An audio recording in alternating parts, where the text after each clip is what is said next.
which is maybe one reason why I love learning languages and love speaking with people in their native language. Absolutely. Because you connect at a deeper level, heart to heart. You connect. The idioms are there, the understandings are there, the culture is there. Yeah. Morning, Brian. How are you today? I'm well, thank you, my friend. How about you? I'm excellent. So my name is David, the Behaviorist, and introducing Dr. Brian Walker, the man, the politician, and thank you for having me on the podcast once again for a lovely chat. Thank you for coming. Okay, excellent. So today I've got a question for you. What's your favourite song? My favourite song in the whole world? Favourite song in the whole world? Probably He Ain't Heavy. He's my brother. Yeah, okay. Now what I'd like you to do is I'd like you to sing that in a different language for me, please. This is your challenge for today. Hey, do you remember we said we're going to open the box up a little bit last time? Yeah. Ist nicht schwer, ist mein Bruder. I've forgotten all the words. Okay, what language was that? Brian? German. German. I'm really curious because you know that people are multilingual. Often they say, they're using a lot of their brain and it absolutely increases their ability to remember and do other things. How many languages do you speak? Fluently? Yeah, fluently. English, German. I used to be fluent in Russian and I speak Chinese as well. There's a few others that I can get by in. Yeah. Okay, so tell me a little bit more about what brought you to learn these languages. Why did you choose to do this? In my yearbook in medical school, the last year in medical school, who are we all? Photographs are there. My epitaph was there, and it said, he hopes to be understood by someone sometime. At that time, my language was mainly German, and shortly thereafter, I went to live in Germany, speaking German almost exclusively for 10 years. Oh, I see. But I was also fantastically interested in all kinds of languages, because remember, my first language was actually Malay. Really? I didn't know that. Tell me more about that. Well, I was born in Malaysia, and Malaya as it was then. And so my father was working as a plantation manager, and we had, of course, an ama to look after us, and that first language was Malay. So I spoke a mixture of, I couldn't tell the difference between Malay and English. So when I spoke, it was a hybrid of Malay and English. And my mother spoke Malay, of course, as well. And so she could understand. But when I was in a hospital, the nurses couldn't understand me because I was speaking a hybrid of two languages. Wow, that's really, really interesting. So tell me a little bit about your time growing up in Malaysia, because I don't think people know about that. Well, basically I was born there because my father, after he left these services, he was an RAF fighter pilot in Burma. And realised he didn't want to go back to Scotland and sell insurance at door to door with a million other demobbed men. So he thought, I liked the climate in Burma, that was very steaming hot, of course, said, I'm going to go back to Southeast Asia. So he found a job in Malaya and ended up as an assistant plantation manager being shot at by the Chinese guerrillas. So from one war into another. In fact, he was shot. But and my father actually, working in Malaysia, he spoke Malay and Tamil. Interesting. So he could actually converse with the people in their own languages, actually on the plantation. It was awesome. In fact, my very first Tamil friend, a little boy outside the gates, I wanted to play with him. He says, Daddy, I want to play with that boy. He says, go and play with him. I don't know his name. Well, ask him his name. I don't know how to ask him his name. So my first words in Tamil were, Amperana. What is your name? Yeah. Muniandi. And that was my best friend. Wow, that's really interesting. So what did you really enjoy about being in Malaysia when you were a young lad? Apart from the climate and the food, living together in harmony with a wide variety of different peoples. Perfect. I remember relocating back to Scotland when I was just a young one, 8 years old, and I was on the playground there in a cold, it must have been close to winter, with a crowd of boys around me with balled fists. Oh. And they were all white, which is new for me. Yeah, of course. And calling me, this is in Scotland, of course. My parents were Scottish, and I was brought up in Scottish tradition, if you like, but I'd never actually been to a Scottish school, a primary school. And they were asking me, Hibs or Hearts? I had no idea what Hibs and Hearts meant. Hibernian or Heart of Midlothian. Can you explain to the audience a little bit more about that? Well, I had to understand that because I didn't know then Hibs was the Protestant football club, and Heart of Midlothian was Hibs was the Catholic side, Yeah. and Heart of Midlothian was the Protestant side. Oh. So it's like asking, which foot do you kick with? I mean, I speak a number of languages. I didn't understand that language. Which foot do you kick with? Which religion are you? And an 8-year-old boy finding it important that I was of a different religion to his parents. Wow. Whoa. That was a miscommunication on a massive scale. Soccer, I had no idea what soccer is. I'd never seen soccer, never played soccer before. Yeah. So there I was in that strange culture which should have been mine, Yeah. but it wasn't. In a language which, yes, was mine, but still wasn't. And that was amazing for me, which simply highlights the need to understand. If you don't speak the language and live in the country with that language, you haven't got the culture, you haven't understood the people, and therefore you're not part of that country. Therefore, you're always a foreigner. Absolutely. Now, I'm going to ask you a question we would always ask. What is your learning lesson from this? What did you bring out of these experiences as a learning lesson that you've taken into politics, that you've taken into your medical life? I suppose the main lesson I have learned is that we are all one country. We're all one people. We're brothers and sisters, mothers and fathers, sons and daughters. There is no difference. And that we should be living together as a family. And the different languages we've got shouldn't separate us. We should enjoy coming together, speaking those languages, which is maybe one reason why I love learning languages and love speaking with people in their native language. Absolutely. Because you connect at a deeper level, heart to heart. You connect. The idioms are there, the understandings are there, the culture is there. Yes. It's beautiful. For example, that beautiful word in Persian, nasim, which means breeze. It doesn't quite mean breeze. The actual meaning is that soft, warm, slightly scented breeze emanating from the Garden of Eden. Wow. That is what nasim means. Right. It's a beautiful name as well. Yeah. But if you're using that language and understanding the meaning behind that, there's so much a deeper understanding. Well, that's right. And you know, in my profession, as you know, I'm a behavioural person. I do behaviour, and we say that language creates meaning. Yes. And so, if I say the word to you right now, what's the first thing that comes into your head when I say the word camel? Desert. Desert. Now, I'm going to say sand. Isn't that interesting? Yeah.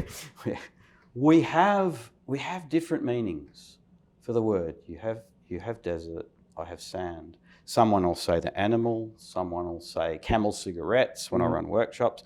People have different meanings for one word. So if one word can have different meanings, imagine how much difficulty there is communicating between cultures with different languages and different meanings. Well, even within the same culture, the same language, you have different meanings. If you have grown up in utter poverty where food is scarce, you have a different understanding for the word sandwich. Absolutely, absolutely. Now, I also grew up in Malaysia for 3 years in Butterworth in Tan Sai Jin. We were neighbours in that. We were, and I was about 7 as well, and I went to Penang Island School. Penang Upland School or Penang School? The Penang School on the island. Like you went across okay. on the ferry. And I remember going to school with no shoes. I literally would run around in bare feet. And when I came back to Australia, the same thing. I was told I had to put shoes on to go to school. Like, no way. Why? Why would I wear shoes? So what I'd like to know now is, what's another language that you speak that you're fluent in? Give me one more. Russian. Russian. Okay, can you speak some Russian for us, please? Я прожил около года в СССР. Это очень давно. Okay, I have no idea what you said. Can you please translate? I spent some time in Russia. It was a long time ago. Excellent. Tell me a little bit about your time in Russia when you were there.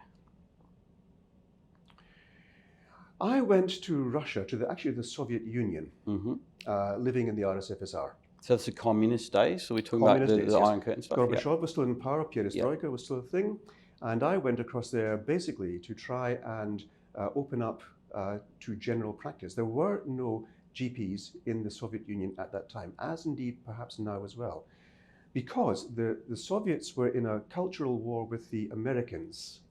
Oh. And for them it was important to say that we are better than the Western civilization, and we measure that in numbers of, for example, doctors. How many doctors do we have per 100,000 of population? How many specialists do we have? So they would actually put someone out of medical school. You wouldn't finish a complete medical education. You'd finish as an obstetrician, for example, but that didn't mean you had actually skills as a physician. So they were put out there as specialists at the time of qualification. GPs, of course, were thought to be just a GP, not a specialist. So therefore they could say we have more specialists per head of population than the Americans. Wow. Now the GPs didn't exist anymore. The actual word for general practitioner was actually Chekhov. Did you know was a GP? Chekhov, like Yeah. Star Trek. No, Chekhov as in the famous Russian author. Oh, Chekhov. Okay. Yes. And the Russian word for it's an archaic word. Now it's Zemsky Vrach. It's archaic now. Explain, please. Well, it's not used anymore because there weren't any more of that type of doctor. So now they've got a different word for that, which is Kovivrach. And I remember very well showing this GP my ophthalmoscope. There's someone with blood pressure, raised blood pressure. I looked in the eyes with my ophthalmoscope. Why, you might ask? Well, you can see arterial changes at the arteries in the back of the eye. So you can determine if there's a long-term blood pressure damage, you can see that in the eyes and say, we have hypertensive retinopathy. Yeah. The doctor looked at my ophthalmoscope, a basic tool of medical examination, and asked me, what's that? Whoa. Wow. What's that? So trying to be a general practitioner, which is a specialist occupation, it's not this idea of just a GP, I'm not a specialist. You are a specialist doctor, and you're covering a wide area. So you're looking here at renal management, at cardiovascular management, at psychiatric management, and the specialists, when they see what we're doing, say, I can't do that, but you're just the GP, you're not as good as I am. There's this kind of game playing among the specialists there. So general practice is incredibly important, but greatly undervalued by society. That makes sense. I'm just thinking about Australia now. How can you translate that to Australia, given your experience in Russia? Well, we are a lot better off as general practitioners in this country, but still, we have been downgraded by the system, by the government, in that GPs, the gateway into the tertiary healthcare system, are being undervalued, the income's gone down, we're being restricted, we're no longer allowed to do many things. For example, I used to read ECGs for the hospital as a cardiologist. Okay, I was training in cardiology. Now they've taken away the remuneration for reading a GP, of reading an ECG. We can do the ECG, but we can't get a fee for actually translating it into medical terms. We have to send to a cardiologist. So they will charge a lot of money for doing a job I can do for very little money.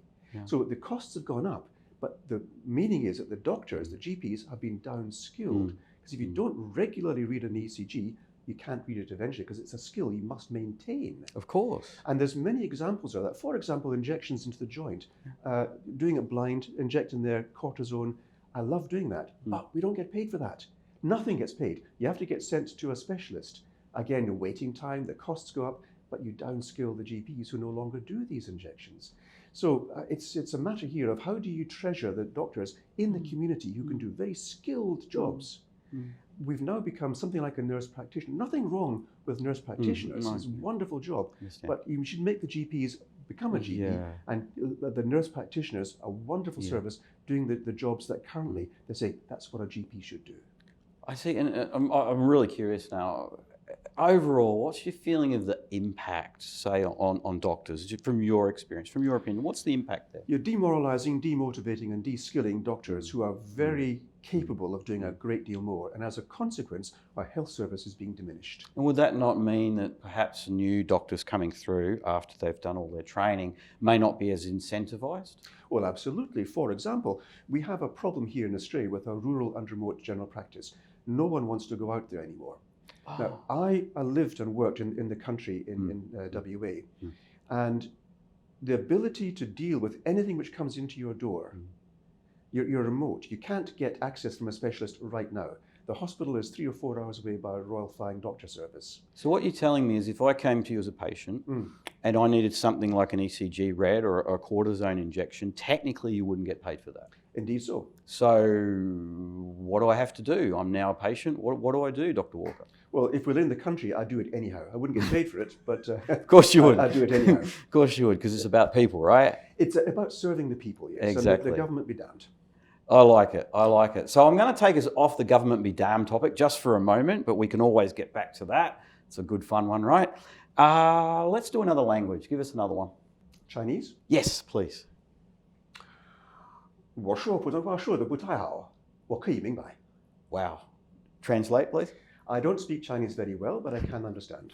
I don't speak Chinese at all, and I didn't understand.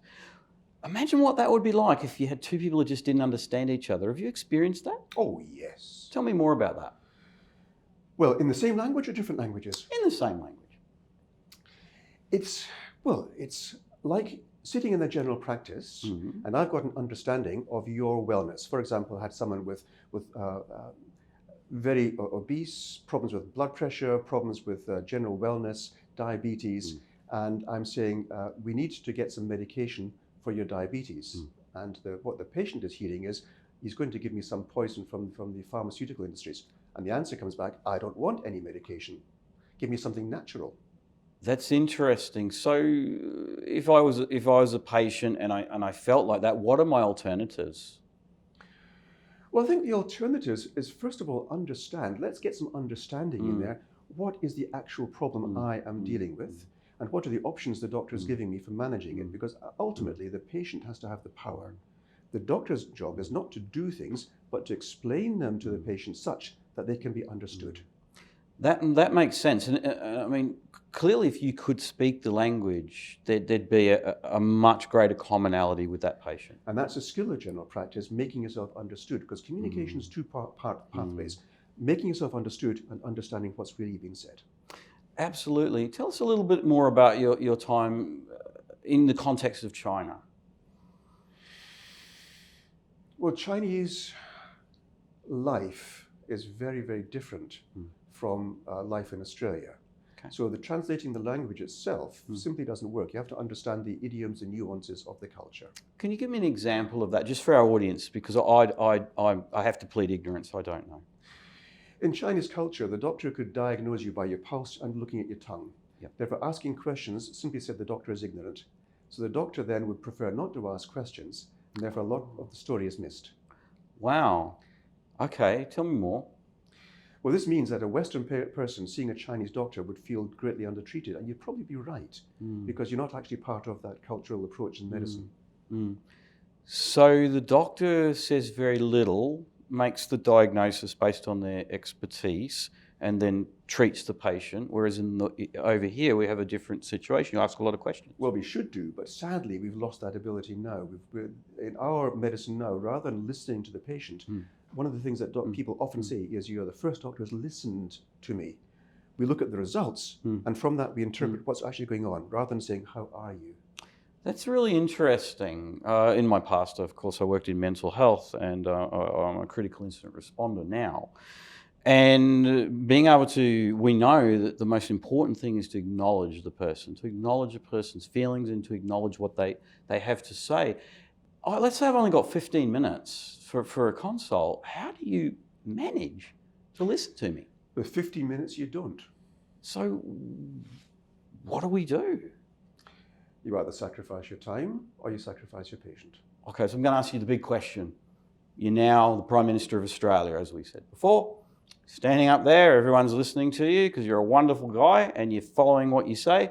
How would you, if you had this crystal ball right now, change, let's say you had all the power to change it, and both houses of parliament were going to agree with you, upper, lower, everyone else, how would you do it? What would you do to make a difference here in the medical profession? The first thing I would do is get everybody who matters together and listen to what they're saying.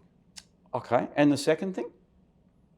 I would then see what they have said and then bring it together. How can we make this work? Yeah. Not me saying, but guys, how would you make it work? And then I may not follow exactly what they're saying, but I'll certainly be guided greatly by what they're saying. Thank you for your time today. It's been a wonderful chat as normal. Thank you so much. Thank you, my friend. Have a good day.